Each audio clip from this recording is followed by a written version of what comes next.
June 4th, 1942, 1440 hours. The Pacific stretched flat and blinding, a vast mirror broken only by the wake of the USS Yorktown cutting through it like a wounded animal. The sky was clear, deceptively calm. Then the lookout screamed. Black dots burst over the horizon. Nakajima B5N. Kates, low and fast, their engines howling through the sunlight like angry saws. Within seconds, the carrier's anti-aircraft guns opened fire, filling the air with shrapnel and smoke so thick it smelled of burnt cordite and hot oil. Chief Boatswain's mate Clifford W. Hope, 28, was already sprinting toward the middeck when the first torpedo hit. The explosion threw him against a bulkhead, tearing the air from his lungs. Steel screamed as if alive, and the deck shuddered underfoot. A wall of steam rolled through the passageway, scalding men where they stood. Hope staggered upright, ears ringing, vision narrowed to a blur of smoke and fire.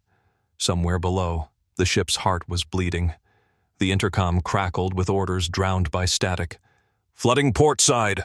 Engine rooms hit! All damage control to stations!" The Yorktown listed left, groaning as thousands of tons of seawater forced their way inside. Hope grabbed a fire hose, found it dead. Power gone. Pumps silent. The overhead lights flickered once, then died completely, leaving the corridor in an amber haze lit only by flames licking through shattered ducts. He could hear men coughing, shouting for help, their voices warped by the echo of steel. In the hangar bay, bombs rolled loose across the tilted floor. Aviation fuel pooled beneath them, spreading slick rainbows under the orange glow. Hope leapt over a ruptured pipe, the air choking with the metallic taste of vaporized iron. Every breath felt like swallowing embers. A sailor stumbled past him, uniform shredded, face white with shock. "Torpedo! Port quarter!" he gasped before collapsing. Hope didn't stop. His boots splashed through a rising mix of water and oil that coated the floor like tar. He reached the port ladder just as another shock wave ripped through the hull. The deck lifted and dropped like the surface of a drum. Somewhere aft, a boiler exploded. A hollow, thunderous roar that vibrated in his teeth. Fragments of plating rained down, clattering against the catwalks. Hope shielded his head with his arm, stumbled forward, grabbed the nearest handrail. The ship tilted further. Everything loose began sliding toward the sea. Tools, hoses, bodies. The air outside was worse. Smoke poured from the island structure in greasy ribbons, drifting across the sun. Planes on deck burned where they stood, their wings folding inward like dying birds. Hope wiped soot from his face, eyes watering, throat raw. The sound of the ocean mixed with fire and panic. A strange, uneven rhythm that made it impossible to think. He could feel the deck vibrating under his boots, the heartbeat of a ship struggling to stay alive. Someone yelled from below, "Flooding through the electrical trunk!" Hope turned, saw men disappearing into a hatch half submerged in dark water. Diesel fumes stung his nose. His hands shook from adrenaline and heat. The Yorktown wasn't just hit. She was drowning from within. He dropped to his knees beside the hatch, shouting for damage control to bring pumps, hoses, anything that moved water. Nothing answered but static from a dead radio. The heat pressed against his neck like a brand. Hope looked down through the hatch. Black water, rising fast, swallowing the ladder rung by rung. He realized the pumps were gone, the power was gone, and the ocean was already inside the hull. For a moment, time froze. Every instinct told him the ship couldn't be saved. The list had reached 7 degrees and climbing. Bulkheads moaned, rivets snapping like rifle shots. The sea was winning. Hope gritted his teeth and climbed down anyway, boots sinking into oily water that burned against his skin. Around him, steam hissed from ruptured pipes, turning the air into a metallic fog. He moved deeper, step by step, through the heat and noise, into the belly of a dying ship that refused to surrender. Somewhere above, the klaxons wailed again, sharp and distant, echoing through the corridors. Hope clenched his fists, listening to the thunder of the pumps that no longer worked, the groan of metal bending beyond its limit. He knew that if they didn't stop the flooding soon, the Yorktown would roll and take 2,000 men down with her. He looked around, searching the shadows for anything. A hose, a valve, a miracle. There was nothing but black water rising past his knees and the roar of the Pacific clawing at the hull. The ship was dying by the minute, and he had no idea how to stop it. But he wasn't ready to let her go. Not yet. 3 weeks before Midway, the USS Yorktown had limped into Pearl Harbor like a crippled giant. Her hull was torn open, her flight deck warped from coral seas pounding. Crewmen moved across her decks in silence, stepping over scars still black with soot. The shipyard commander had called her weeks from seaworthy. Washington demanded her ready in 72 hours. Welders worked through the night, sparks falling like rain over patched steel. Paint covered holes that hadn't fully closed. Every man aboard knew she was being sent back patched together by prayer and desperation. When she steamed out again, her boilers groaned as if in protest. The bulkheads wept condensation, and every vibration echoed through her ribs. She wasn't a fighting ship anymore. She was a wounded survivor forced into one more round. Hope had known it the moment he heard the engines, uneven, coughing like a sick man's breath. The mechanics joked that she was held together by rust and habit. No one laughed long. At Midway, she sailed in formation beside Enterprise and Hornet. The sea looked endless, yet everyone sensed the enemy was near. Planes came and went, the deck vibrating with catapult launches, the smell of aviation fuel thick enough to sting the eyes. Below deck, Hope's men checked valves, tightened bolts, replaced gaskets that leaked again within minutes. The noise never stopped. Hammers striking steel, water rushing through pipes, the pulse of engines that ran hotter than safety allowed. Then the warning came. Enemy torpedo bombers inbound. The ship went to battle stations. Hope felt the vibration change, deeper, faster, a rhythm of tension spreading through the hull. The gunners fired first, their tracers carving red arcs through the blue. But the enemy came low, too low. Sirens wailed. Bulkhead doors slammed shut, and the smell of gunpowder rolled down the corridors. 2 torpedoes found their mark. The first struck below the island. The second punched into the port side near boiler room number 5. Compartments filled instantly. Pipes burst. Electrical circuits blew in showers of sparks. Hope reached the lower deck seconds before the lights died. The emergency bulbs flickered red, painting everything in a bloody hue. Damage control manuals lay useless on the tables. They prescribed electric pumps, sealed hatches, and coordination through radio channels now dead. Hope tore one open anyway, flipping pages that dripped with water. The diagrams meant nothing when the sea itself was pouring through seams. His team tried to start the auxiliary pumps, but their engines choked on seawater. One motor shorted, another melted its bearings. The only sound left was the rising hiss of the flood. Reports came over the intercom, each worse than the last.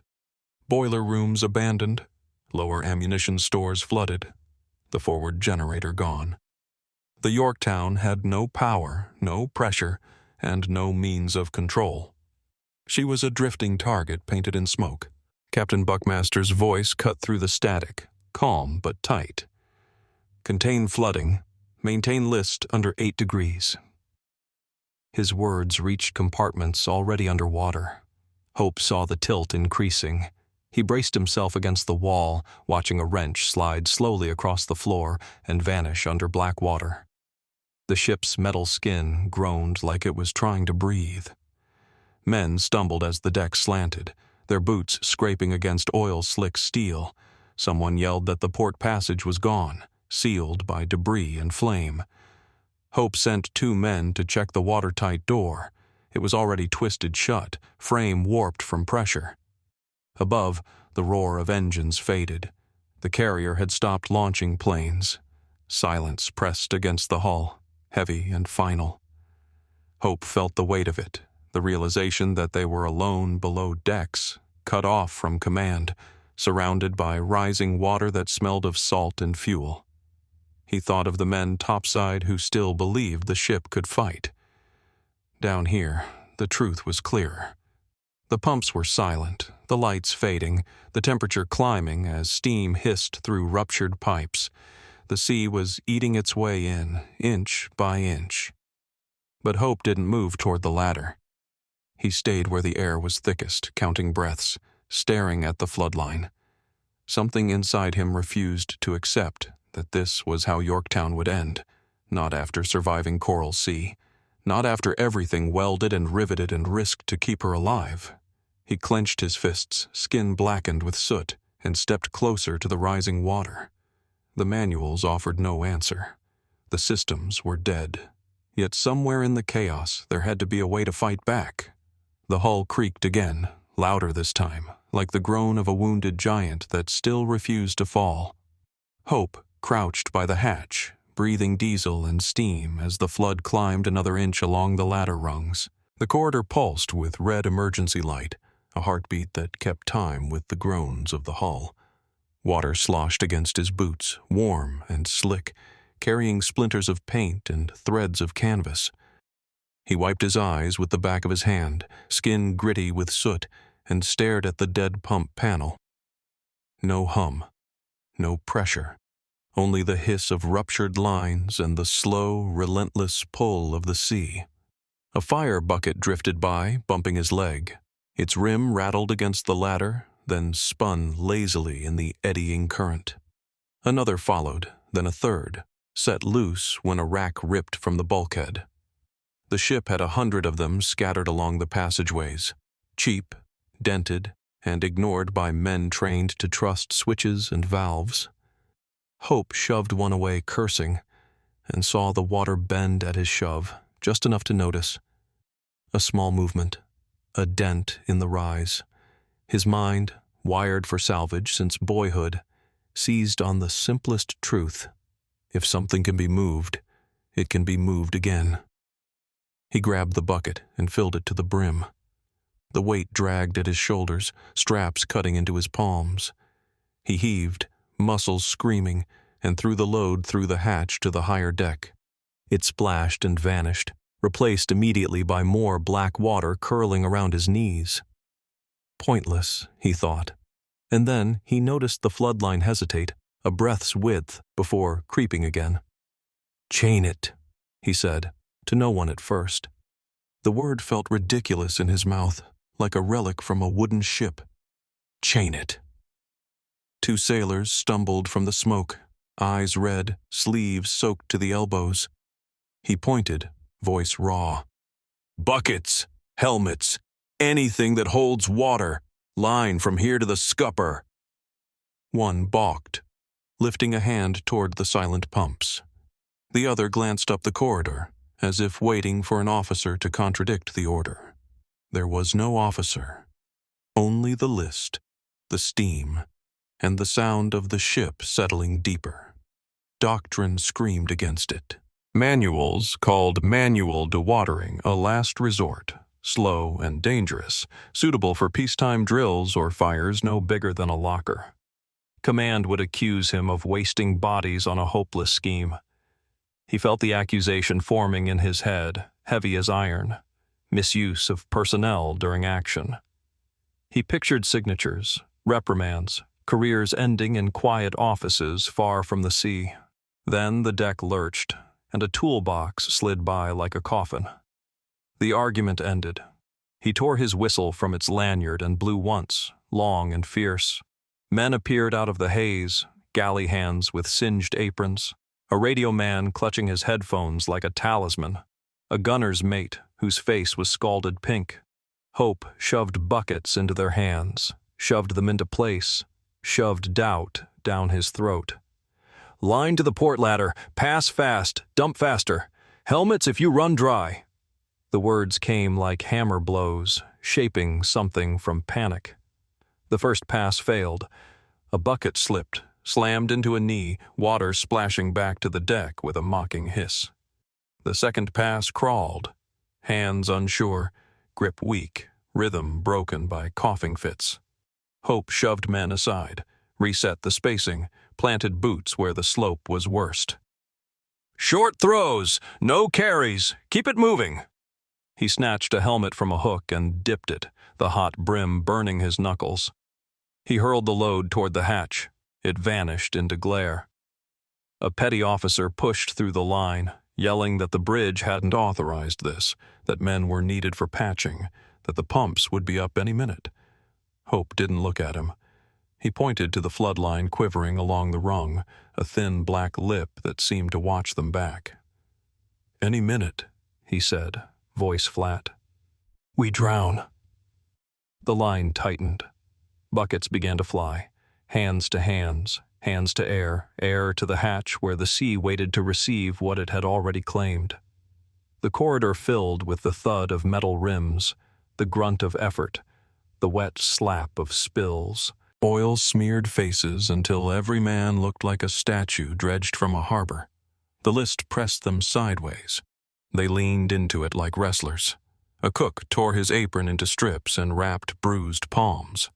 A radio man kept count under his breath, numbers turning into a drumbeat. 6, 7, 8, 9. Hope worked the center of the line, anchoring it with his body, shifting men like ballast whenever the flow faltered. Each throw bought a heartbeat. Each heartbeat kept the ship from rolling. The smell of hot metal deepened, as if the hull itself were sweating. Somewhere far above, a plane's fuel ignited with a crack that jarred their teeth. The line did not break. He knew what would happen if the pumps returned. He would stand aside, let steel and pressure take over, claim no credit for holding the sea at bay with bare hands. He knew what would happen if they didn't. He would keep throwing until his arms quit and the water closed over his head.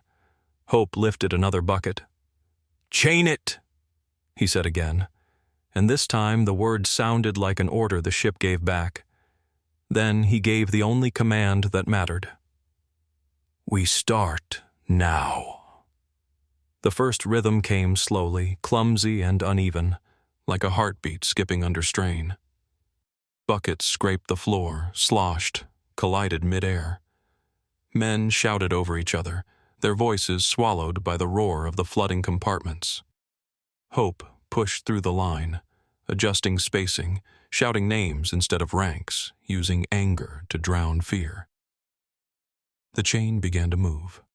Crude, fast, relentless. Water rose. They moved faster. Steam mixed with oil until every breath tasted like salt and metal. Above them, the carrier groaned under the weight of her wounds.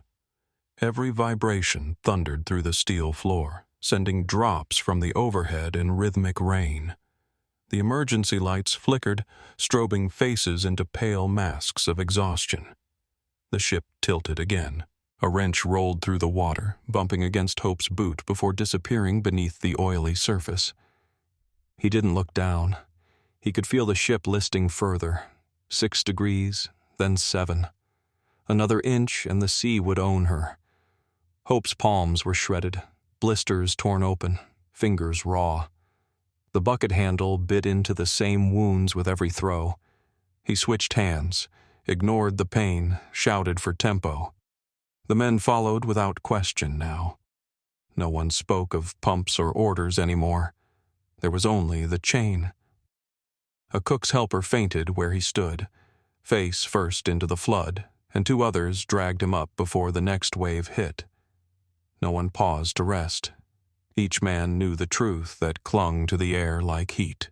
If one link broke, the ship would follow. Somewhere aft, an explosion cracked through the hull. The shock knocked the line off balance. Buckets flew, men stumbled, water surged through the corridor in a wave that slammed into their knees. Hope hit the bulkhead, breath gone, ears ringing. For a second, he saw only white. Then shapes returned. Smoke poured through a vent, black as tar. He wiped his face and barked out a single order. "Reset!" No hesitation. The chain reformed, smaller now, slower, but alive. They found rhythm again. The sound changed. Not chaos, but cadence. Buckets hit the deck like drums. Water slapped against metal. Men grunted in time, their movement sinking without thought. One shouted the count, another echoed it. Hope watched their pace turn mechanical, as if the ship herself was breathing through them. The flood line stopped climbing. For the first time, it seemed to hesitate. Minutes blurred. Sweat poured into eyes, stung cuts, soaked shirts until cloth stuck to skin. The air was thick with vapor, tasting of iron and blood. A sailor near the front slipped. Hope caught him by the collar and threw him back into line. Somewhere in the corridor, a lamp burst, showering sparks across the water, turning the black flood briefly gold. They kept passing, kept lifting, kept fighting the sea by hand. Then the inclinometer needle, barely visible through the haze, shuddered. It trembled, steadied, and began to tilt back. 1 degree. 2. The deck creaked, but held. The line cheered once, short and sharp, before Hope silenced them with a gesture. "Keep it," he said, voice cracked and low. The list eased, the roll slowed, and for the first time since the torpedo strike, Yorktown felt like a ship again. They worked without knowing how long. An hour, maybe more. Hope's legs shook, muscles locking with every step. He leaned on the bulkhead, dizzy from heat and fumes. The water was lower now, still dangerous, but no longer climbing. He glanced at the hatch where sunlight glimmered through smoke. The ocean beyond seemed impossibly calm, as if mocking the battle inside. One sailor dropped his bucket and wept quietly, forehead pressed to the steel wall. Another reached out, resting a blackened hand on his shoulder. No one spoke. Their movements slowed, then steadied again. Hope turned toward the passage, eyes burning, and felt the faint shift beneath his boots. The weight redistributing, the hull breathing lighter. Against every law of damage control, against the manuals and the logic of steel, they had stalled the flood. The sea, for the first time that day, had retreated. But Hope knew it wouldn't stay gone. The pumps were still silent. The boilers were dead. What they'd done was temporary. A fragile defiance against a force that never slept. Still, when the next gust of wind swept through the hatch and cooled his blistered face, he allowed himself one thought. For now, at least, Yorktown still lived. When dawn seeped through the cracks of smoke, the men of Yorktown looked like ghosts carved from rust and salt.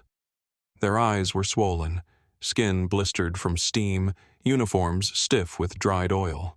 Yet the bucket line still moved, slower now but steady, each motion automatic, born of exhaustion deeper than thought. The smell of diesel and sweat blended into something metallic, almost sweet. Somewhere below, pumps finally coughed to life, their rumble faint but real. A sound like breath returning to a body long feared dead.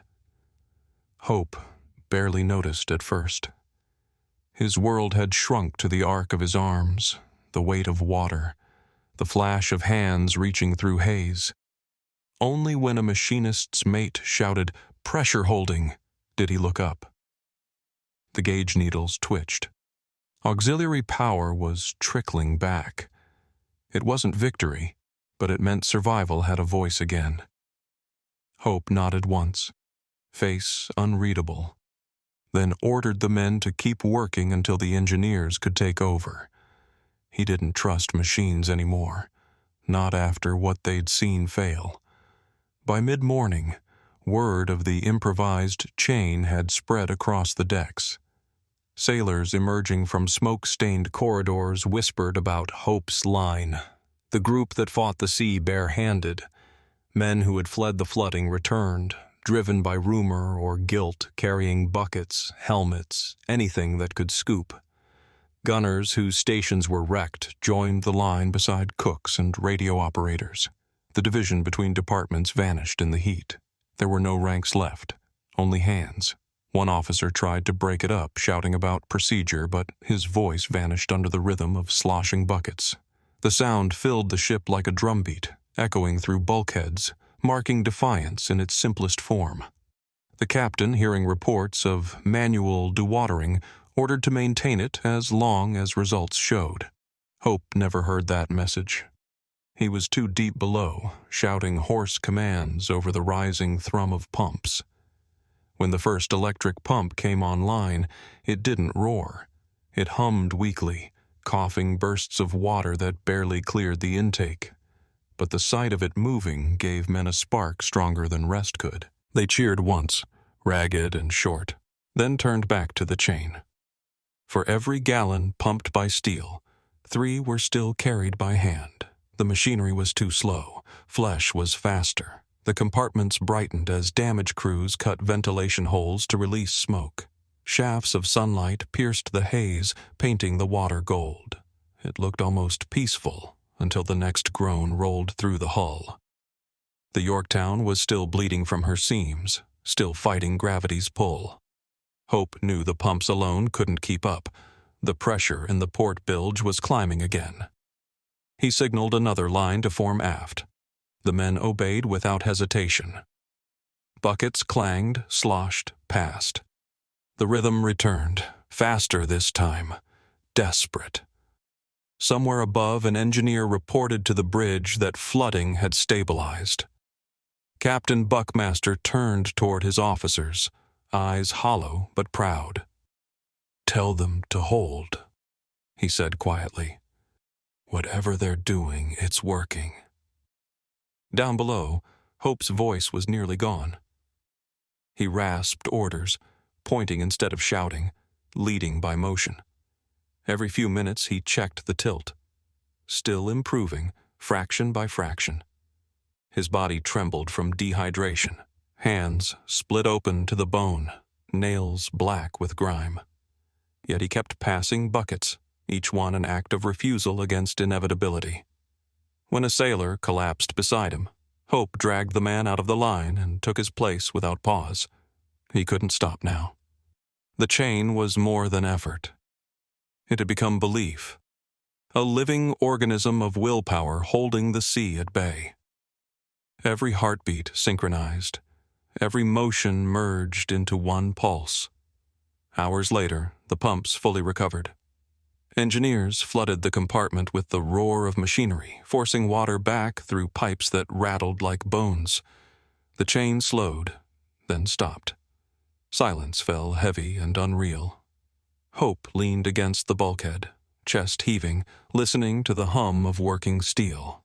They had done it. No one spoke, no one cheered. The men simply looked at the waterline receding inch by inch and felt the tremor of survival ripple through the deck. Hope closed his eyes, forehead against the warm metal wall, and let the noise of the pumps wash over him like rain. Above them, the ship righted herself another degree. The bucket chain had saved her, not by strength, not by orders, but by sheer refusal to die. The night after the attack was unnaturally quiet. The ocean around Yorktown glowed faintly with spilled oil, a black mirror reflecting the stars. The ship floated still, her decks warped and scarred, but upright. Every man aboard could feel the exhaustion in the steel beneath their feet. She was alive, but barely. Engines silent, guns cold, power low. Hope sat beside the hatch, his hands wrapped in strips of torn canvas, watching vapor rise from the flooded compartment. The pumps hummed on, steady now, but he knew what the sound meant. The ship was bleeding slower, not healing. By dawn, destroyers circled her like guardians. Tow lines were prepared. Orders came down to move Yorktown toward Midway for repairs. The men worked in silence, voices hoarse from smoke. Hope stood near the port rail as the horizon burned pink. His bucket line was gone, replaced by hoses, but the smell of salt and oil still clung to everything, proof of the fight that had saved her. He thought, for the first time, that maybe the sea would let her go. Then the horizon flashed. A lookout's voice cut through the calm. "Torpedoes! Starboard side!"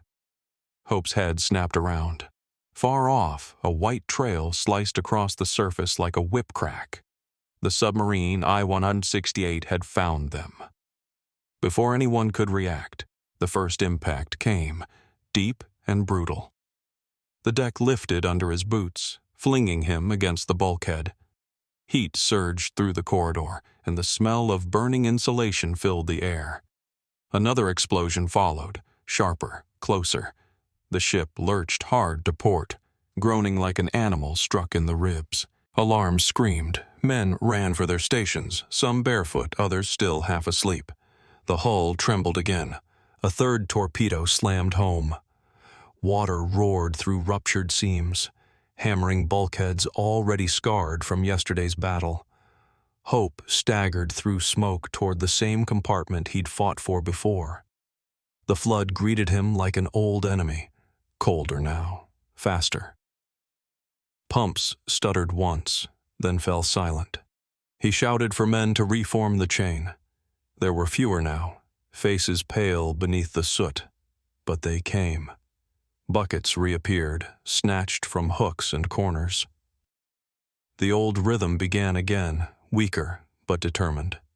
The sea poured in through holes the size of trucks, yet they fought it the same way.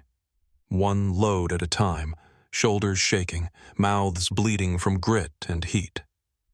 Hope's boots slipped on the slanted deck. He caught himself on a valve wheel, chest pounding. The water was up to his thighs, heavy with oil. Debris floated past, a wrench, a torn glove, a body that no one reached for. The compartment groaned, plates bowing inward. He could hear metal snapping above, the hull cracking under pressure. Still, he shouted for tempo. Then came the fourth hit, a blow deeper, crueler, right under the machinery spaces. The entire ship convulsed. The lights blew out, plunging everything into black. Hope felt himself thrown against the ladder, ribs cracking, lungs crushed by the shockwave. When he came to, the bucket line was gone. Men scattered, some silent, others dragging the wounded. The sound of the sea filled every space now, vast and unstoppable. "Abandon ship!" The order came down through the intercom, faint and final. Hope hesitated, staring at the water swirling around his knees. He could still feel the heartbeat of the carrier under the chaos, faint but stubborn. He wanted to stay, to keep fighting until nothing was left to throw. But the list was already too steep. The deck tilted, and the water surged upward, sweeping buckets away. He climbed the ladder, gasping through the smoke. The open air hit him like fire. Heat, salt, wind. Around him, men leapt into lifeboats or straight into the sea. The destroyer Hammond, tied alongside to assist, had already vanished under an explosion of her own. The sky was filled with rising smoke columns, their tops glowing orange in the sun. Hope turned once, looking down the length of the carrier that had carried him through Coral Sea, through Midway, through everything. The deck was empty now, rails twisted, planes torn apart. Flames licked the island tower, their reflections dancing across the black waves. Hope took one last breath of the ship's air, burnt, metallic, alive, then jumped.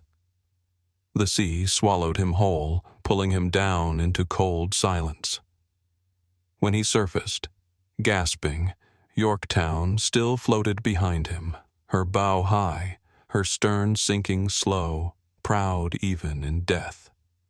She refused to die fast. For 2 more days she would drift, battered and burning, before the ocean finally claimed her. Hope watched her settle into the deep and thought of the buckets, the hands, the rhythm that had kept her alive when logic said she should already be gone.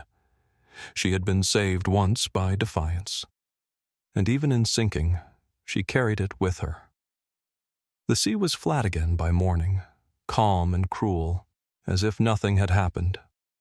The smoke had drifted west, leaving only the smell, oil, cordite, and salt, the scent of a ship's last breath. Yorktown was gone. The ocean where she'd stood was a dark patch dotted with lifeboats, debris, and men too tired to speak. The sound of hissing oil fires came and went with the wind. Hope floated among them, his life vest slick with fuel, his eyes half closed against the glare. He could still feel the pulse of the ship in his bones, even though she was no longer there. Destroyers moved through the wreckage, their hulls cutting careful paths. Sailors leaned over rails, hauling survivors from the water, faces smeared with soot and disbelief. Hope was pulled aboard the Hughes, his hands trembling so badly he couldn't grasp the ladder. A corpsman wrapped a blanket around him, but the warmth meant nothing. He sat on the deck, staring at his bandaged palms, blackened with oil that wouldn't wash off. Around him, men coughed up seawater, called for friends who wouldn't answer, and fell silent one by one. By nightfall, the sky cleared. The burning oil slick still glowed faintly, a drifting grave marker miles wide. From the bridge, Captain Buckmaster watched the horizon and said nothing. No one did. Reports came in from Midway and the task force. The Japanese carriers were burning. 4 sunk in a single day. The enemy's fleet, the pride of its navy, was crippled. Historians would later call it the turning point of the Pacific. But on the deck of the Hughes, surrounded by the wreckage of the Yorktown, the victory felt hollow. Hope learned the news from a radio man who spoke as if in confession. Akagi, Kaga, Soryu, Hiryu, all destroyed. Their loss broke Japan's offensive power. But without Yorktown, none of it would have been possible. Her planes had crippled Soryu. Her torpedoes helped finish Hiryu. Even as she burned, her existence had forced the enemy to split its attack, giving the other carriers time to strike. She had died doing her job, holding the line so others could live. The Navy called it strategic sacrifice. Hope called it survival by inches. He thought of the night they'd kept her afloat with buckets, of the hands blistered and blackened from oil, of the sound of steel groaning like a wounded beast refusing to fall. Without those hours, without that chain, the Yorktown would have rolled and sunk before dawn. The Japanese bombers would have found no target, their torpedoes no resistance. The entire battle could have shifted. Weeks later, he sat before an officer's board at Pearl Harbor. The room smelled of ink and salt. They asked about the manual dewatering effort, his decision to act without orders, his disregard for standard procedure. Hope answered plainly, voice dry as sand. We didn't have power. We used what we had. They nodded, wrote something down, dismissed him. No citation came. No medal followed. His name appeared once in a maintenance report, buried between technical notes about hull deformation and fire containment. But the story spread on its own. Among sailors, word traveled faster than dispatches. A man named Hope kept her afloat, they said in mess halls and workshops, on carriers and destroyers crossing the Pacific. Some called it luck, others stubbornness. The truth didn't matter. What mattered was that when every system failed, men's hands had succeeded. Hope didn't seek recognition. He stayed aboard destroyers through the rest of the war, fixing what others broke, fighting what others started. Sometimes, when ships listed under damage, he'd glance at a line of buckets and think of that night, the rhythm, the heat, the taste of salt in his teeth. He never mentioned it aloud. The Yorktown rested 4 miles down, her hull upright, her decks eerily intact. Divers who later found her said the compartments looked frozen in time, tools scattered, hatches half open, helmets lying beside valves still wet with rust. The ocean had sealed her silence, but what she carried with her wasn't lost. She had gone down, yes, but not before changing the war above her. Years later, long after the war had burned itself out, a rusted bucket hung behind glass in a naval museum in Norfolk. Its handle was warped, the metal pitted by salt, a faded stenciled number barely visible on the side. The small plaque beneath it read, "Damage Control Equipment, USS Yorktown, CV-5, Midway, 1942. No medals, no names, no ceremony. Just an artifact of endurance, dull, ordinary, and almost invisible to the crowds that passed. Yet for those who had been there, it was more than steel. It was defiance made tangible. School children stopped for a moment, then moved on to the torpedoes and planes. Veterans lingered longer, their eyes narrowing, memories stirring behind the silence. A few recognized the curve of that handle, the way it had cut into flesh, the faint black scorch on the rim. It wasn't just a relic. It was a fragment of a night when a carrier refused to die. Hope never visited the exhibit. He left the Navy quietly, years before his hair turned gray, and settled near the coast where the sea could still be heard but not seen. He lived simply, never mentioning Midway unless someone else brought it up, and even then, only briefly. People spoke of him as a man who had seen too much and carried it lightly, like an invisible weight that never shifted. When younger sailors asked about Yorktown, he'd smile faintly and say, "She was tougher than any of us deserved." In training manuals that followed, his act survived without his name. The Navy's revised Damage Control Handbook added a short clause buried in Section 5. In total loss of power, manual bucket brigades may supplement or substitute electric pumps where feasible. It sounded technical, sterile, stripped of humanity, yet it carried the DNA of that night. Every word was built on bruised palms and scorched air. What began as one man's refusal to wait for orders became doctrine. By the 1950s, new carriers bore the lessons of Yorktown.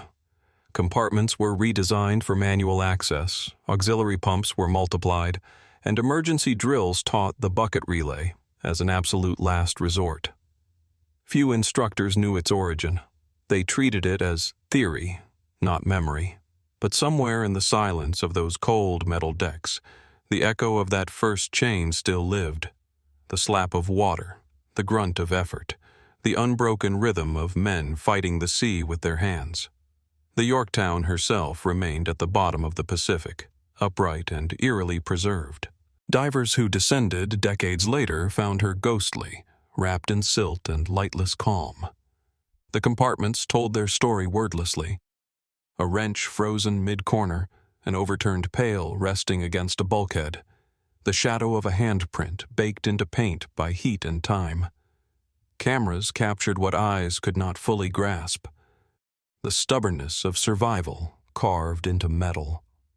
When historians wrote of Midway, they spoke of admirals and air wings, of tactics and torpedoes, but the truth of the battle lay somewhere smaller. It lived in the spaces between orders, in the quiet moments where no one was watching, where sailors built miracles from desperation. Hope's chain of buckets never entered the official record, but its legacy was written across every ship that sailed after. In the twilight of his life, Hope sat by his porch overlooking the gray Atlantic. The air smelled of kelp and rain. He listened to the waves rolling against the rocks, steady and endless. In that rhythm, he could still hear the line, buckets scraping, men shouting, steel groaning but holding on. The sea took ships. It always did. But sometimes, for reasons it never explained, it gave one back, even if only for a night. He leaned back in his chair, eyes half closed, the wind carrying salt across his face.